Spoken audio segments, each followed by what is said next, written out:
You're listening to a Time Machine podcast.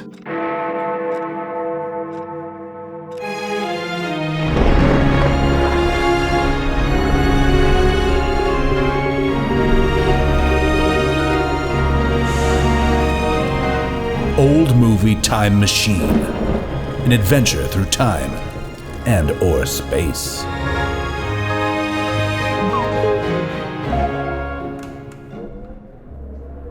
Hello, everybody, and welcome back to Old Movie Time Machine, the show in which we use color films made in the old US of A between the years of 1945 and 1965 as windows into the past. We climb through these windows, we poke around at the world beyond, and while we do this, we ask some critical questions, such as, these people that we are running into beyond the window, who are these people? What are their habits? How are they treating each other? What decisions are they making, and why? And, inarguably the most important aspect, what are they wearing, and what do their living rooms look like?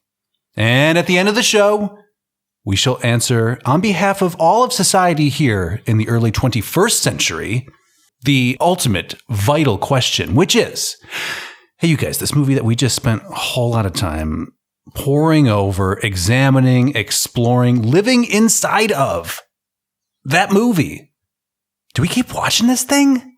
Do we just keep shuffling this from one generation to the next just because we're supposed to? Just here, I mean, I like to Goonie. Why you have some Goonies? Just take it. Just take your Goonie pills and shut up about it, all right?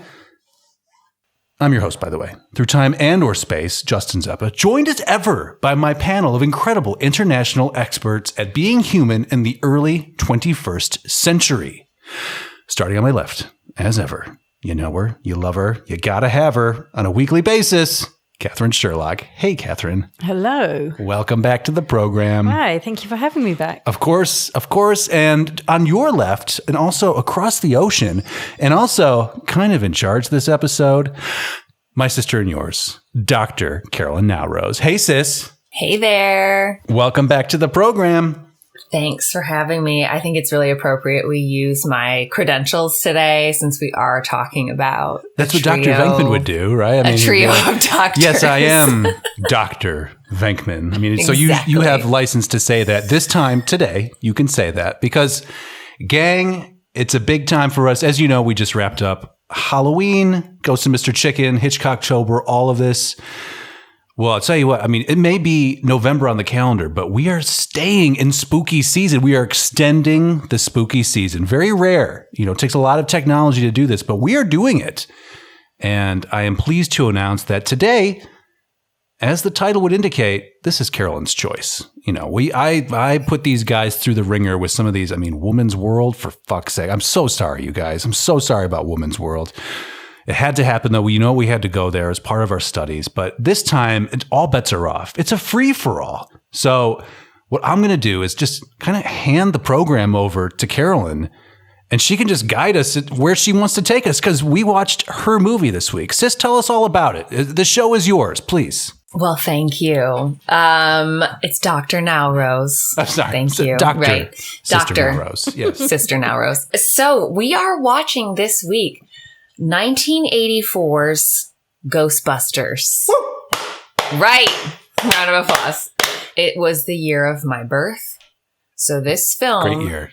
Is 38 years old. Just to age myself in this movie. This is an old movie. Wow. We're still an old movie time machine. This isn't even a... Wow. Okay.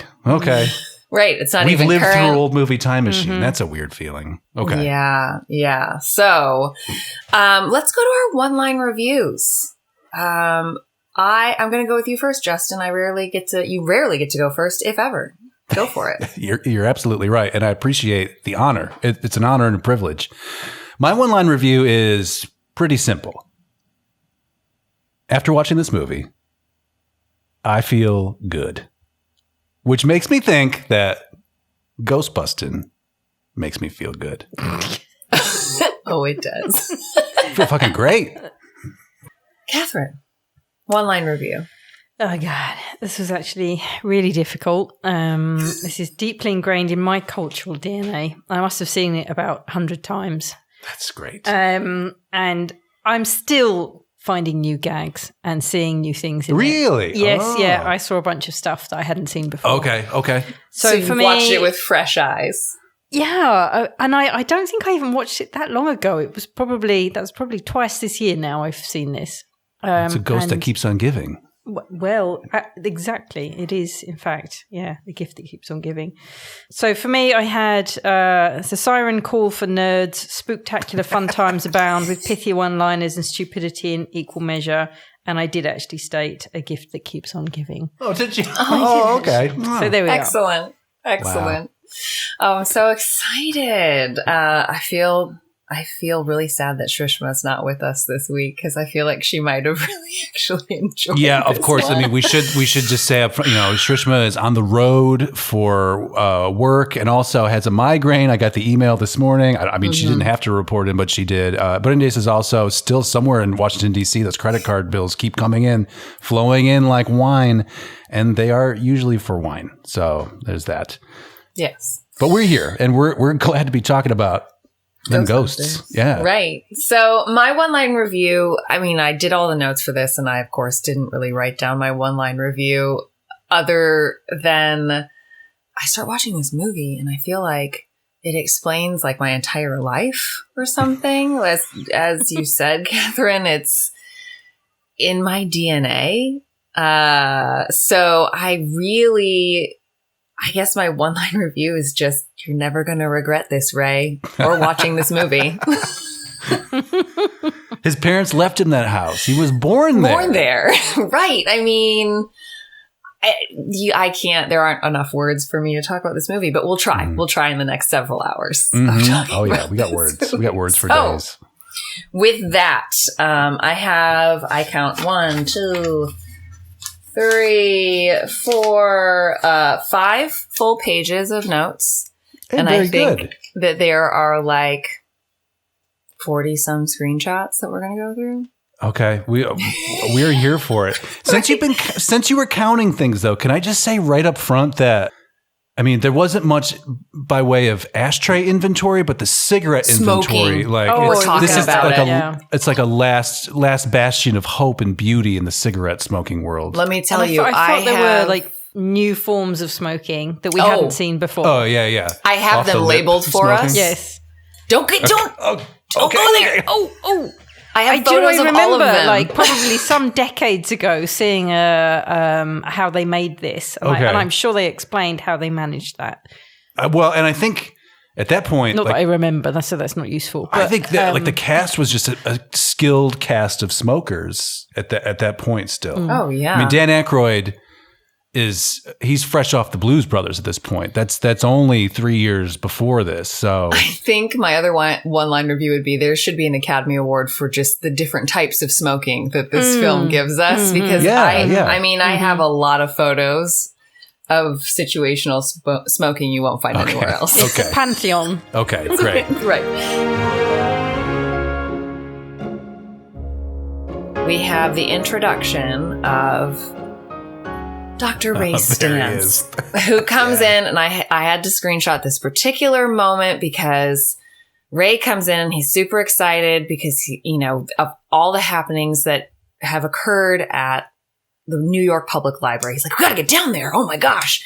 And of course, Pete Venkman gets up, slaps him upside the back of the head and says, I'm in the middle of something, Ray. And it's great.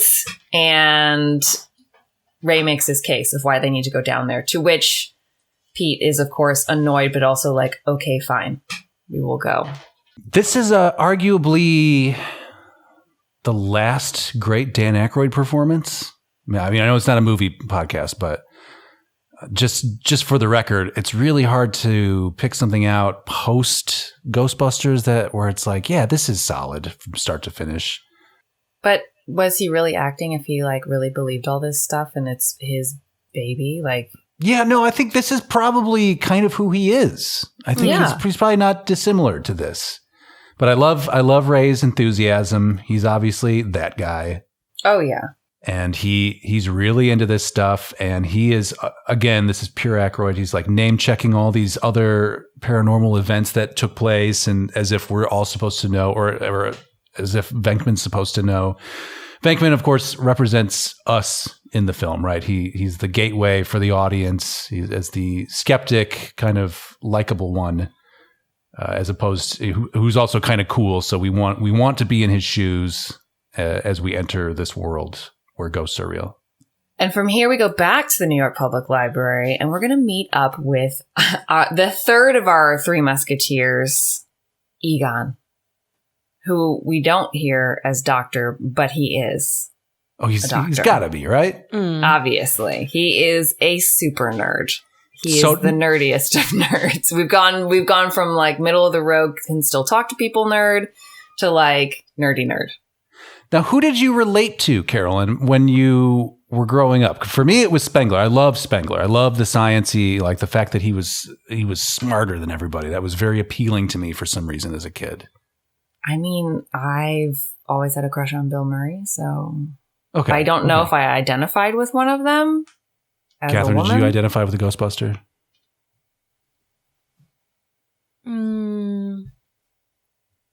No, I'm not sure that he did particularly. Okay. I think you would know, probably. I think you would know. But as an adult, I could say, I would totally be Ray. I'd be the annoying one. Okay. Okay.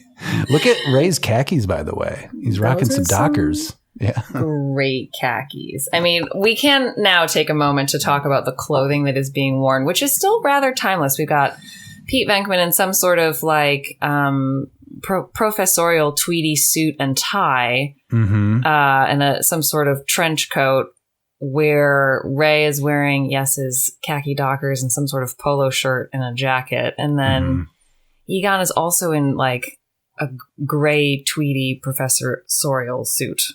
Yeah, they do a pretty good job of keeping this fairly, maybe not timeless. I mean, it's clearly an 80s movie, but it's not obnoxiously so. It's not, it doesn't feel gross in the way that a really seriously 80s or 70s movie feels kind of dirty. There's some kind of something to it. I don't know, a little sticky, but this is a fairly, a fairly left under the seat.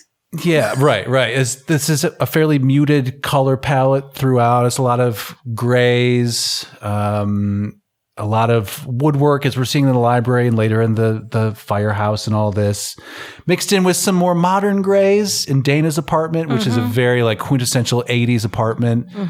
It's for me, this was a real example of how grown-ups are supposed to live. Like these were all very adults. It's weird to be older than all of these characters at this point. I know. That's why I wanted to look it up, purely because I'm like, okay, they were not in their 40s doing this. How old were they actually? I think this was part of the appeal, though, for kids. I mean, the material is kid accessible, but also you're getting a glimpse into a more grown-up world where people smoke and swear and try to get dates and also bust ghosts. Also bust ghosts. Exactly. Waiting for that phase still in my life, but yeah. So Ray and Venkman pick up Egon, who is... what are the names of these tools that they're using? Justin, go ahead. What is Egon's specialty here? Oh, the PKE meter. The PKE meter. Well, right here he's using some kind of stethoscope scoping device. But yes, he does have the PKE meter, which has the two little light wands that fly out of the side and let you know when you're close to some kind of ionic field disturbance. So whatever. So Pete, of course, walks up behind him, wraps his knuckles on the table and makes spooky noises, which is great. I mean, again, all these noises, I'm like, yes, this is of my childhood. And then drops a book on the table, which, of course, then makes Egon startle awake. I did love how seriously Egon was taking it for that half a second where he's like, uh-oh, something's happened. What is this? What could this possibly... Harold Ramis is, it's a great performance. It's great. It was a very good performance. So then we get these three... Look at these guys. Wow. Look at them right here. Going to meet up with, I'm guessing, the library director and to speak to the librarian, whose name is Alice. We'll meet her in a moment. Oh, okay. Alice. I never knew that. So we get the good banter between our three musketeers here. That's what I call them, which is interesting to see their friendship, work relationship. Clearly, they are colleagues who have been working together for quite some time. This guy's the funny guy. This guy's a straight man. This guy is going to explain everything to us. Mm-hmm. And therefore, that has to be believable. It's just very efficient. All of this is happening so fast, by the way. They're walking and talking. It's a great walking and talking. All of this whole first scene just plays that you get all of this in like 5 minutes. It's great. I love the economy of it. Right. So then we move to Pete Venkman interviewing Alice with some routine questions, as one would. She's lying on a table. This always sticks in my mind, but I believe one of the questions is, is there a family history of mental illness? And this is where she says, my uncle thought he was Saint Jerome. It's like, and Pete just kind of looks up and goes, well, I'd say so. Or I call that a big yes. Yeah. I call that a big yes. To which then his follow-up question is, are you, Alice, now menstruating? And the library director's like, what's that got to do with it? Back off, man. He's a scientist, right? Right. Exactly. Yeah. Back off, man. I'm a scientist. Which I just love how he can go into very serious doctor mode. But what he tells someone at some point, he's like, I have PhDs in psychology and parapsychology. I'm assuming. Parapsychology, yeah. Right. Does that PhD exist? I'm not sure. I think another key thing here is that Alice is clearly spooked. She is a very scared person. And this is something that I think her eyes are like have very dinner adequately plates. Captured is we're getting through her without seeing anything, no special effects or anything, but we're getting her experience, the character's experience of being frightened, and it totally works. And again, it ramps up the creepiness of the whole thing. What kind of movie is this? What is it? Right. And we don't know what she has seen yet. We only saw her reaction to whatever it is. She doesn't remember if it had arms, but it must have because it reached out for her. I don't remember if it had arms, but it didn't have legs. Yeah, it didn't have legs. So we then follow our three musketeers down to the basement level of the New York Public Library, where they find the books that were once floating from our opening scene, now stacked. To which I love how serious Egon and Ray are discussing it, and Pete just says, no human would stack books this way. Right. Like, that's right. Immediately no human just would ever do this. Yeah. Right. Poking holes in whatever they're saying, which is what makes it even more believable. Absolutely. Yep. Because you've got someone already going like, oh, give me a break. Right. And then we also have, I had to include this, a lovely shot of the card catalog with some like icky, gooey, ectoplasmic residue. I believe you called it Dewey Decimal Boogers in the last episode. I think that's the most accurate technical terminology that we could use. I love the fact that this is clear. It is not designed to be packaged and sold to children. It looks weird, like ectoplasm is supposed to look. It looks organic and not made by Nickelodeon. It looks disgusting. Yeah. It does look disgusting, which I have always then loved the sort of physical comedy of Bill Murray having to collect the ectoplasmic residue, right, and sort of wiping it all up and down. The card catalog. Just being so disgusted. Getting it in his face. And right. All at the same time. Right. Exactly. That's just like brilliant physical comedy moment. It's almost done in passing. It's great.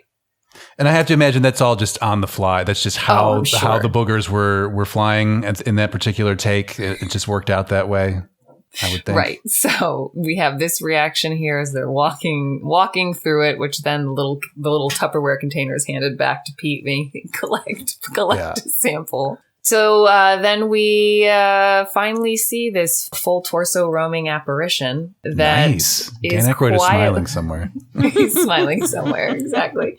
Because all of this lives rent-free in my brain, this entire movie. Mm-hmm. And it's real. And it's totally real.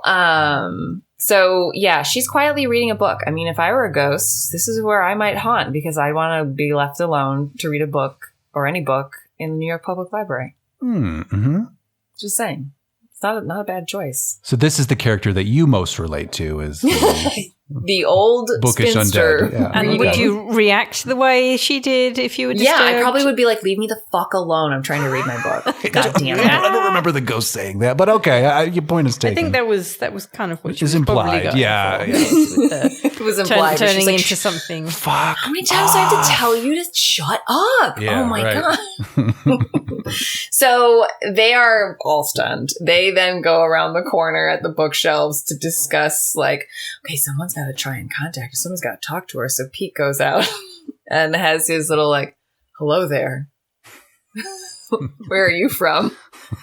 It's no response other than for the ghost to go, The usual stuff isn't working. Exactly. The charm isn't happening. the charm is not working on them. So then I do love that Ray is like, all right, they regather. Just stay close. Stay close. And that he just yells, get her. Yeah. That's like, and I love that Pete is then making fun of him afterwards for that very thing. Like, no plan whatsoever. What were you going to do? Try and put hands on her? Real scientific. Really scientific. And that's another one of those little lines that would get lost in the shuffle of the bigger great lines. But that stuff is funny. It holds up. I know. You know? It's fantastic. So they have now had their in-person paranormal experience. They are back on campus at Columbia, and Egon is discussing how close he is to figuring out how to actually catch and hold ghosts. And you can see the light bulb go off in Dr. Venkman's above his head, where he's kind of like, huh, really? And so he starts asking questions and then has this moment of telling Egon he's going to take back some of the things he said about him and tries to give him a crunch bar and says, go on, you deserve this. Which is just like, I don't know where the crunch bar came from. I don't know what this inside joke is, but I love it. Okay, I was going to ask you, I wonder if this is from an ad or something like that, like a Nestle's Crunch ad, like have a Nestle's Crunch, you've earned it, or something like that, or Maybe. I wonder. I mean, it's enough. That doesn't need to be the case. It's enough as it is that he's just giving this brilliant scientist a candy bar. A little And treat. the brilliant scientist is totally focused on the sugar. Yes. Yeah, he's like, He really wants the treat. He loves it. Yeah. Yeah, Who he's just a doesn't like a dog treat? in this moment. Right. He's pretty much just a dog throughout this entire film, which is adorable. He's just a big, smart puppy. Well, he lives for this. He loves his work. Him and Ray are the true definition of that in this movie. Absolutely. I would almost say that Dr. Venkman he's kind of got the Indiana Jones, Dr. Jones vibe going, a little free, a little easy, a little not in his classroom enough. He's just funnier than Indiana Jones, where, Dr. Jones is like, this belongs in a museum. Yeah, he's pretty serious about everything he's Very talking dry. about. Yeah. Yes. But professors on a lot of sabbaticals. Yeah, I mean, nobody likes grading that homework. You think Venkman's grading homework or whatever? No. As we're about to find out, in where they go back to their laboratory, and Dean Yeager's there. Oh, fucking Dean Yeager is This guy. there to tell them that what they're doing is a bunch of junk science, and they're pulling their funding. So these guys, they're like, but the kids love us. Because they are probably that elective class that you could take and have a really good time. And if you were a girl, you were probably passing that class if Dr. Venkman was your professor. Definitely. And the rest of the time you're laughing at Dr. Stantz doing anything that he's trying to do. He's going to look ridiculous doing it, and it will probably fail. But oh, come on. He has students who have a crush on him too. I'm sure There's there's an nerdy audience for girls. that. I'm sure. There's an audience. Sure. Dean Yeager, though, what a grade A classic 1980s prick, though. Tweety, I mean, just college dean. Just an Uptight. awesome uptight jerk. Yes. Mm-hmm. Yeah. Definitely holier than thou. And this is kind of it's a theme for Dr. Venkman going up against these tight asses. Yes, absolutely. I think this is the anarchy of the SNL and National Lampoon 70s sort of The man. being carried into them. Like they've grown into adult versions of that, and it's very rebellious and countercultural, or it was anyway. Maybe not so much anymore. it's been sort of taken in by the culture. But at the time, yeah, you would probably see these sort of institutional figures, the naysayers, the frowny guys in the tweedy suits or whatever. But they're just sort of like, we're rock and roll scientists, you guys. We smoked doobies in the 70s and talked about ghosts, and now we're professors. My professors who like are of this generation, like the ones that I had, college and research sounded way more fun during this time because there weren't all the same restrictions that we have now. Yeah. It just seemed to be there, different time even in academia where like society had more room for bad behavior, I think, back then. Right. I mean, they look at me and be like, why don't you want to be a professor with your PhD? I mean, like, it's such a great, easy, relaxed schedule. And I'm like, because to be a tenured professor, like the ladder is such a different value system, and it's stupid. No one can actually read your research. And you're always in danger of being moved off campus. You're always in danger of being moved off campus. This is it. Exactly. And you can't be too cool or like too popular. Or I mean, you can be cool all you want, but Dean Yeager's like, you are a poor scientist. Exactly. So, Yes. End of. I can't believe they were teaching at Columbia. Is that for real? Yeah. Is that that we're is supposed where to they believe were. that They were they're at Columbia. at Columbia? Okay. Well, good for them. 100%. So, yes, Dean Yeager, he lets our Three Musketeers know that, yeah, their money and facilities and funding, all of that, goodbye. They're done. They are off campus, which does not upset Venkman very much, but does upset Ray, who says, you've never been out of college. You don't know what it's like out there. I've worked in the private sector, and I just love this line. They expect results. He says it with such contempt. It's so funny. Oh, God. I relate to that so hard. They expect results. Me too. I mean, It's like, what? that's honestly, I would never caught any of this until after doing my like graduate degrees. And I'm Right. like, oh, yeah. You've lived the Ray experience. I have. I also, again, back to this is a grown-up movie. The idea of these guys just passing around a liquor bottle in clear, broad daylight outside. All the students. It This just is seems the Columbia campus. so grown up. It's the most mature thing I've ever seen to this day. This remains the most mature thing I've ever seen. Just They're do we know nursing what this their is? heartache. what kind of booze it is? Looks like Maker's Mark. Oh, really? Okay. Like this looks like red wax around the top there. A little hip flask size of Maker's Mark. But they are enjoying it, of course, passing it back and forth, sharing it. Mm-hmm. Mm-hmm. This scene is also where we get it almost sounds like the introduction to a musical number, partly in the way that Bill Murray's delivery is, partly in the music behind it. But he says, for whatever reason, Ray, call it fate, call it luck, call it karma. I believe everything happens for a reason. Yeah. I believe we were destined to get thrown out of this dump. It's Broadway. It's like Broadway. It absolutely is. And there's this, the great score underneath. And Ray's just like, for what purpose? And just the light bulb moment that we saw a few minutes before has already come to fruition for Dr. Venkman, which is to go into business for ourselves, which then rockets us right into, all of this happens in the first 10 minutes of the film. Yep. It's so fast. That's how quick this happens, that they're walking out of the bank. And this is where we get my favorite line. You're never going to regret this, Ray. Which is then my parents left me at that house. I was born there. Yep. You're not going to lose the house, Ray. Everybody has 3 mortgages nowadays. 3 mortgages, exactly. So mortgages, another very grown-up element of, some kind of bank loan or whatever. I don't know what that's all about as a kid, but I know that it's serious. Ray's been left a house, which means not only was he a university professor, an Ivy League university professor, he's inherited a house that he's now taking out a mortgage on, meaning that it was a paid-off house that he inherited. Yeah. That he's now borrowing against as collateral. Yep. The same guy's going to be covered in slime in 20 minutes. Shortly. Yeah. Shortly.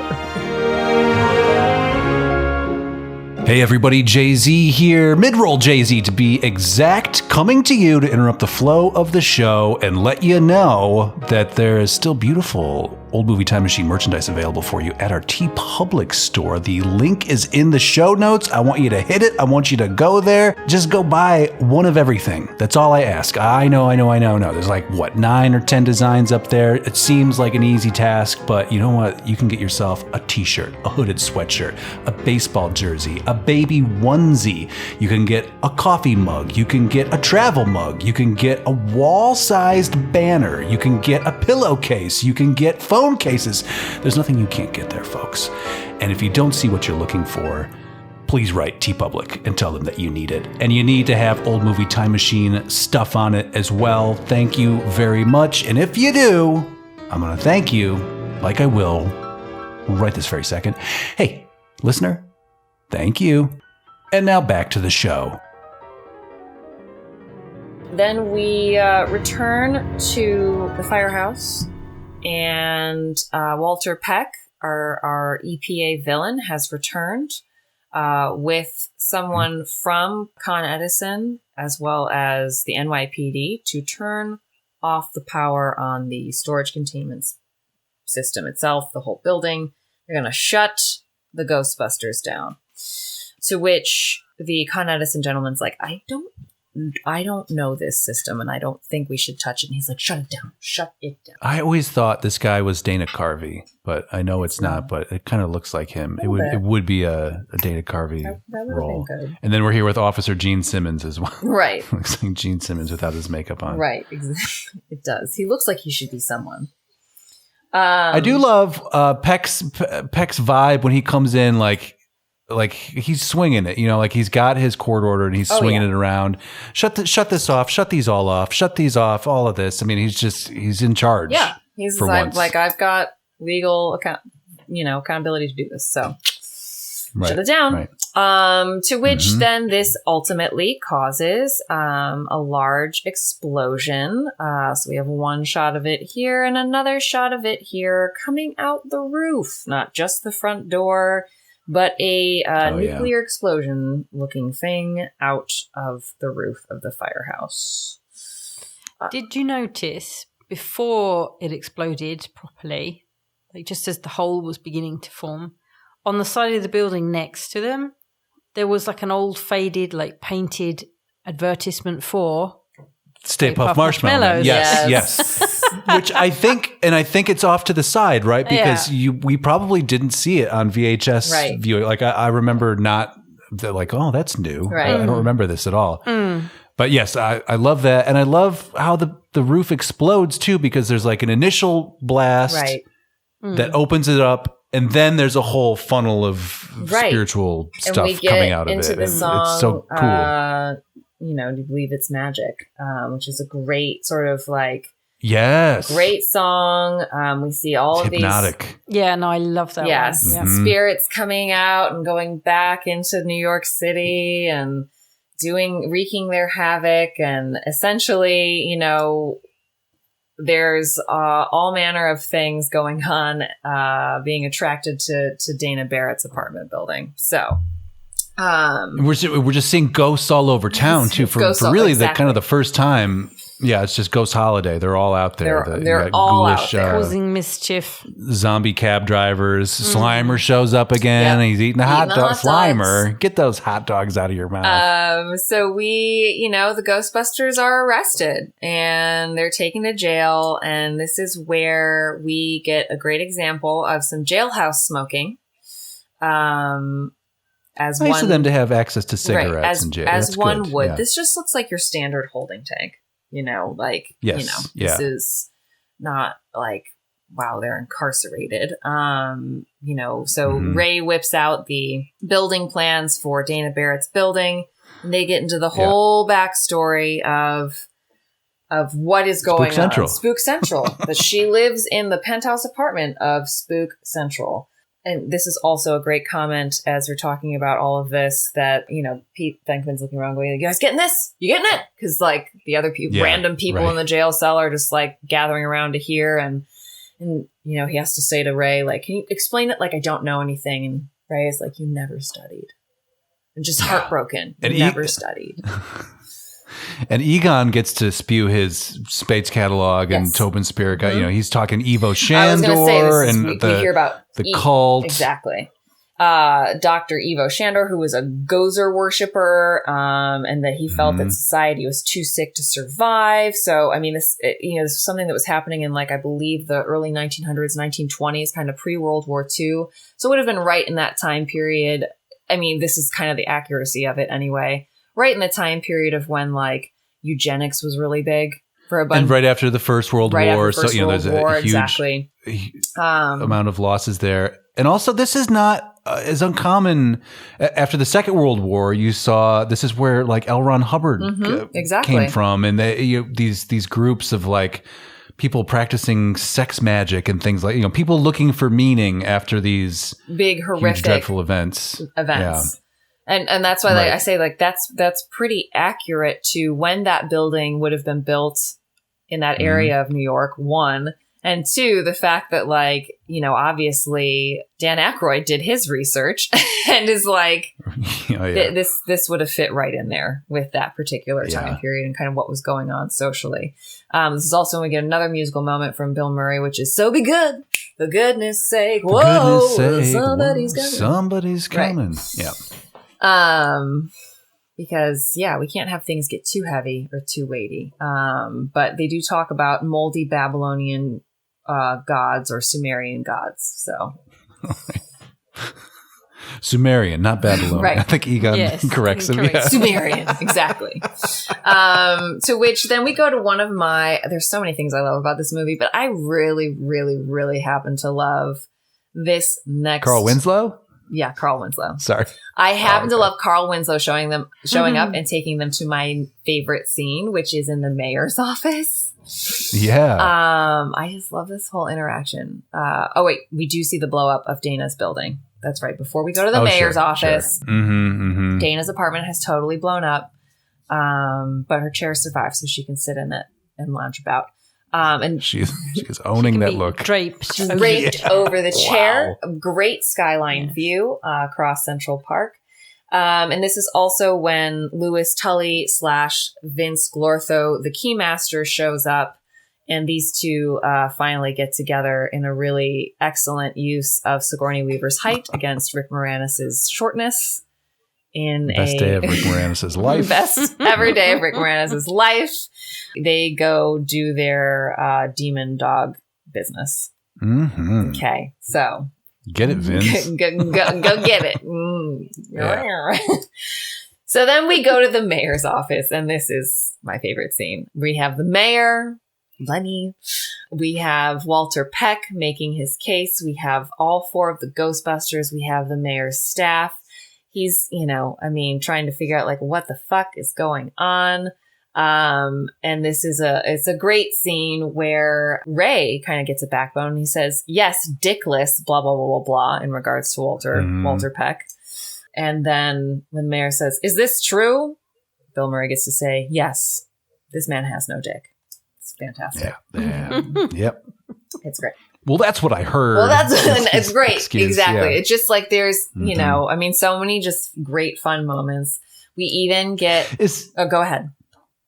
Oh, is this I forget. Is this the mayor office scene where we get the gentleman who talks about how the walls of the 24th precinct are bleeding? Yes. My God. Like that's just bone chilling. But also the walls in the 53rd precinct were bleeding.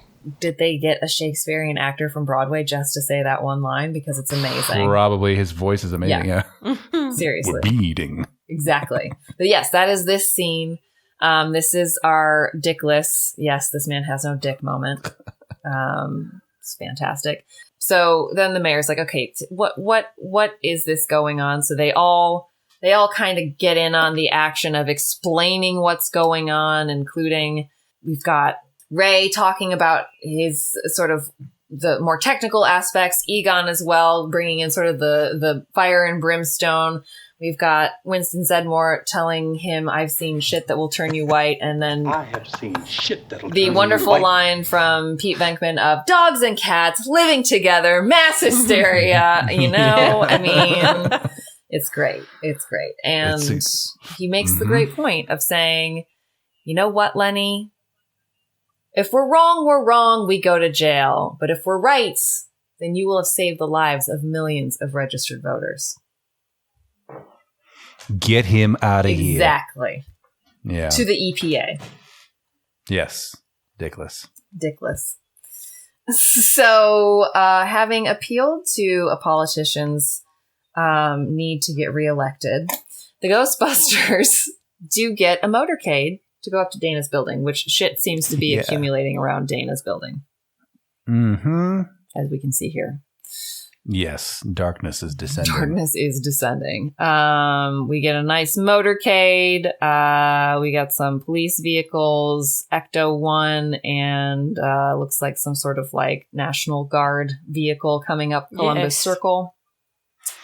And we're on location here, so can you just imagine that beautiful day in 1983 when you were walking down the street and happened to pass the shooting of the Ghostbusters motorcade finale scene? Yeah, which I guess in my understanding, I feel like at some point that I read or watched something that talked about how it was such a big deal by the time they were finishing filming that these crowds were really just like Ghostbusters fans. Sure. Like, and they were and like, also just Aykroyd and Murray, especially, were being SNL people. Like they owned that city, right? So sure, that like all of these crowd scenes were like not extras, but like just big fans, and that's why they were like at the police line, like yelling and cheering, and it worked well for them. But moving off of location, we have to go to a back lot to film the earthquake scene where a police car slides down into Central Park West. Taking the Ghostbusters down with it, right? Right. Yeah. Yes. Exactly. They also, and then there's that wonderful extra background artist or ADR wall person who I can't not listen to her, but she goes, "There they are. There they are." I know, it's as great. they're climbing out. It cuts through. It does. So our hope is restored. Yes. They cannot be stopped Those dirty by gloves. They cannot be stopped by earthquakes or a massive set of stairs. As we see, I've always loved this little scene. Let me know when we get to 20 because I'm going to puke. Yep. Yeah. Yep. The score is great too. Right. This is some real Comedy Ghost music. and Mr. Chickeny style comedy music. Yes. Absolutely. Yes. Absolutely. Mm-hmm. I like when we get up into the hallway of the apartment building and Egon's like, Art Deco. Very nice. Yeah. Like they still Definitely the first time I ever heard anything about Art Deco would be Ghostbusters. Right. I had no idea what that was. I think it's the first time Egon kind of got to be funny. Yeah. Or have a moment of levity in the film. Yeah. So they make it to Dana's apartment. This is then where they discover the set of stairs. They're like, stairs, where do they go? They go up. Yeah. And they go up to the rooftop. Go up to the rooftop to catch Dana Barrett and Louis Tully, or, you know, Zool and Vince Glortho, turning from human forms into the demon dog forms and going up through the gates, these big shiny doors, to go wait at this like very 80s glass temple that has lots of, you know, smoke coming out of it, right? Yeah. Because the portal has opened. Yes. Those big glass doors. Also seems kind of glossy with the ectoplasm, the sort of LA Looks hair gel ectoplasm. Oh, we're going to get into dripping it. down everywhere. Because Gozer's arrived. Oh, yeah. Gozer the Traveler. Okay, so right? She's a dog. Mm-hmm. Yep. Okay. Yep. So we see the big gates here being opened by the conductive electricity or spectral powers. And another shot that really benefits from the widescreen. I mean, I don't remember that being as grandiose in the televised version, we definitely you know? wouldn't have gotten. I would agree. On just that. the scale, you know, but it looks great. Great matte painting. Yeah, scary, totally frightening to me. Mm-hmm. I'd be afraid if that was on the top of my apartment building. Hell yes. that little crown, whatever the fuck that is up there. It looks like a octopus. Yeah. Where do these giant gates go? Right. They go up. I also just want to include this picture of me and my dogs. Yeah. This is what we look like in the morning. Just saying. And everybody's slime. Everybody's gooey. Everybody's real slick slimy with and gooey residues. We have Gozer and her demon dogs, or Gozer and their demon dogs, whatever pronoun we're using for Gozer, who's in an amazing unitard of like, I don't know, looks like silver material, nude sheer fabric, and like almost like what do I want to say, like the bubble material you use for packaging. Yeah, it's bubble wrap mixed with like coral almost. You know, it's like slimy, translucent coral. I like all of this stuff works for me because it does look still scary. It's not cartoony. No. It is very off-putting, but certainly of a specific aesthetic. I definitely, it's different from the rest of the movie, but certainly well defined and detailed enough to be from just taken from a different culture entirely. I mean, plopped in this movie. Exactly. And I will say, like, I have done this whole look myself, the Gozer look in my life of like androgynous, crazy short hair with, I've done it. I love it. I'll rock it. I love the way Gozer with oh my God, the red contacts totally works. The major contouring of the makeup, Is it David Bowie? Yes. Is it a woman? I can't tell. That's the thing. Who knows? Could be, who knows? It's a space oddity. Right. It's fantastic. Yes. It's a paranormal oddity. But they look great. Gozer looks amazing. Yeah. So we have the appearance of Gozer, and Ray is kind of sent up there to talk to Gozer, who asks, "Are you a god?" And Ray answers, "Well, no," to which Gozer then electrocutes them all from her hands, or from their hands. And demands that they die. Then die. Like, you're not a god, then die. Why are you here? Right. You're in my god space with my demon dogs. This is also what I say when David tries to wake me up. I'm like, are you a god? Then die. Don't fucking wake me up. Do you have coffee? Then die. Oh, it's true. Yeah, well, it was kind of a bit Star Wars-y Emperor. It was. Oh, for sure. For sure. Yeah. So this is also when we get the line after what Gozer says, "Well, then die if you're not a god," where Winston does say, "Ray, when someone asks you if you're a god, you say yes, and we should all live by that advice." That's true. Yeah. That's true. If someone asks you if you're a god, you should always say yes. And again, Winston, the everyman speaks truth. Right. He's totally right. Right. So now they have to figure out how to get Gozer the Gozerian. There's one very 80s thing where they're in this moment making their plan, and they go, "It's Miller time," and I'm like, that must be a reference to a beer commercial. Oh yeah, Miller time was definitely a thing. Right. Yeah, I remember that. We had those adverts. So they have to choose a form. Gozer says they have to choose a form after they try and get to close the gates. Doesn't work. Choose a form of the Destructor. And then great line, "Choose and perish." Fantastic. So, Venkman's like, "Okay, empty your minds." And of course, Ray has not emptied his mind, and the traveler has come, and we now nobody choosed anything. Nobody choosed anything. Whoa. Right. But Ray has gone bye-bye because Ray has tried to pick the most harmless thing, which is the Stay Puft Marshmallow Man, which I always thought as a kid was State Puff.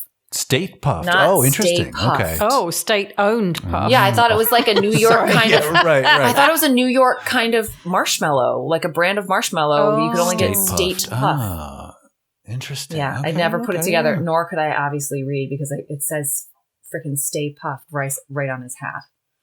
Yeah. So we now have the iconic moment of the Stay Puft Marshmallow Man, walking into Columbus Circle. I used to walk past that building every day. And again, they do such a great job of teeing this guy up because him by himself, he is a pleasant kind of goofy character, but their reaction to the footsteps of the, it can't be, no, it can't be. And Egon shouting, look, and then we cut to, they're terrified. I love the sound effects of those footsteps. Someone's thought about, okay, so what would 100-foot marshmallow actually sound like? Yes. And they nail it. Great Foley art. This looks incredible. Yeah. The shot we're looking of him, the wide shot of him walking down, Fifth Avenue or whatever, this is amazing. Yeah. Also, I will say though, if he was going to be the destructor of the world, he could have been a little bigger. Or drop him off closer to the spot. Right. But hey, I get it. It's great. It's I love it. I can't even complain about that. He's Kong-sized, I would say, right? He's Kong-sized. That's a great way to put it. Is he Kong-sized or is he a little smaller than Kong? I think he's Kong-sized. I guess he's Kong. I think he's Kong-sized. I think he's bigger than Kong, but anyway. Okay. I don't know. Depends what film we're talking about. Well, so Kong could at least put his paw through a window to grab somebody. This is probably a 4-story building that he seems to be level with, right? Yeah, he's a big boy. He starts a big. He's got that weird rictus grin right now. That then, as he spots them, turns into a very angry marshmallow face, right? Which is frightening. It's all very cute, but yes, in that case, frightening as well. So we do see. That's why I liked this particular shot, because you could, interesting filmmaking in how they kind of married these two things together with the special effects of the miniature and our life-size actors. That's good. It's a good little bit of filmmaking here. A lot of work went into that shot. Know. Yep. I know. So for 2 seconds, right? Wanted to honor it. Thank you for the work. The Ghostbusters have to figure out how to get rid of the Stay Puft Marshmallow Man, but very quickly arrive on the fact that they need to cross the streams. I remember the crossing the streams. I thought they weren't supposed to cross the streams, though. But desperate times. Total protonic reversal. This is the only option we have left. Right. So they try and get Marshmallow Man, Stay Puft Man first, which I think I have a great. There we go. Yeah, this angry face. Oh, yeah. It's frightening. He's so angry. And when that doesn't work, that's when they decide, okay, we've got to cross the streams into the gateway. And very bravely, Pete turns his on first. He's like, all right. He has his hero moment. He's going to save the cat. Oh, yeah. It's true. It's been the funny guy. He really, see on the other side. He's a real, he's a gamer here. He's like, this is what we got to do. So, yeah. Right. Certainly, this would not be keeping with the character we met at the very beginning who ran out of a library screaming. Right. Exactly. Yeah. Exactly. So it works. They live. They are covered in marshmallow floof. Great look for everyone. Pete Venkman did seem to get out of it for this particular scene, probably because he had been completely slimed in an earlier scene. That would be my guess. Well, I don't know. He also has to play the romantic lead in the next scene. He does have to be taken it seriously enough to kiss. Probably Sigourney not Weaver. going to work quite so well if he's covered in shit. Yeah. Right. So my last two slides here are, yes, this is very much where we see Bill Murray capturing his moment as being a romantic lead. I mean, I have a crush on Bill. Who doesn't? Who doesn't have a crush on Bill? Problematic, of course. I'm going through some, pick up a newspaper. I'm going through some things right now. Must mention it. I don't know. Yes. I know. I don't know. No one's safe. Yeah. Bill.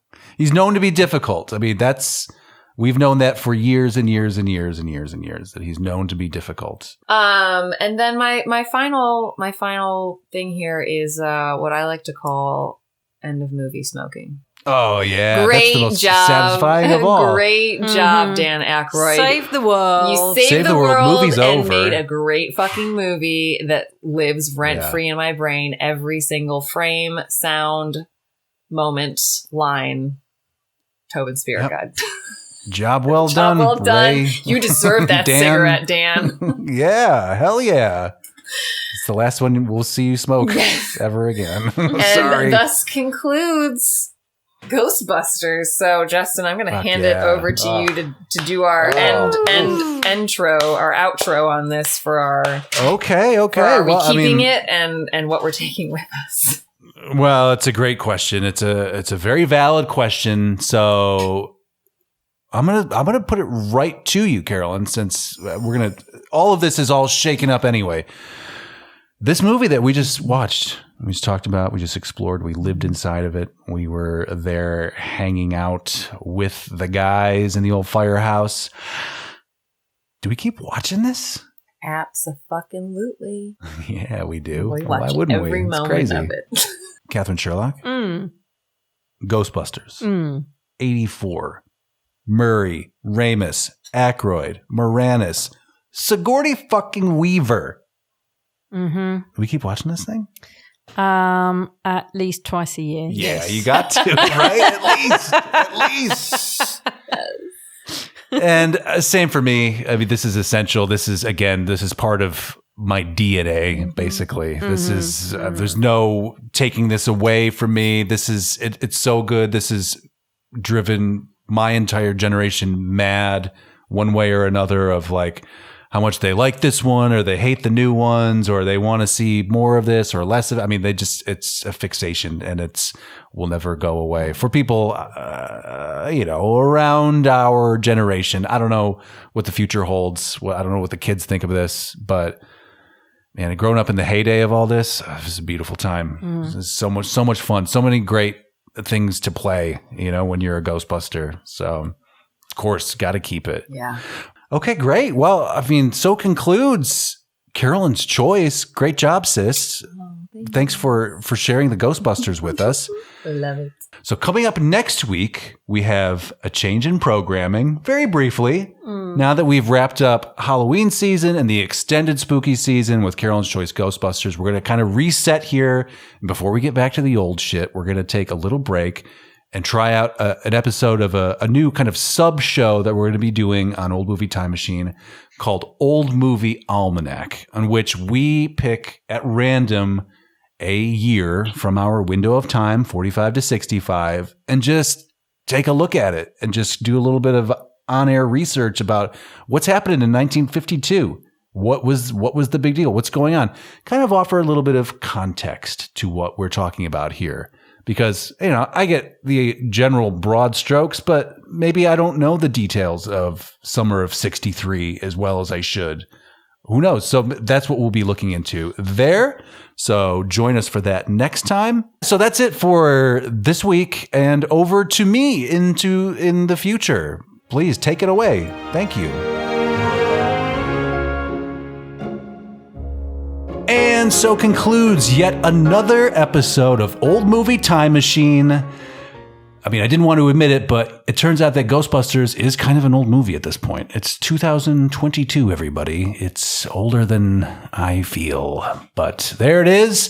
If you enjoyed listening to us talk about Ghostbusters, or you have any other kind of input that you would like to share with us, please write us at partyline@oldmovietimemachine.com. We would love to hear from you.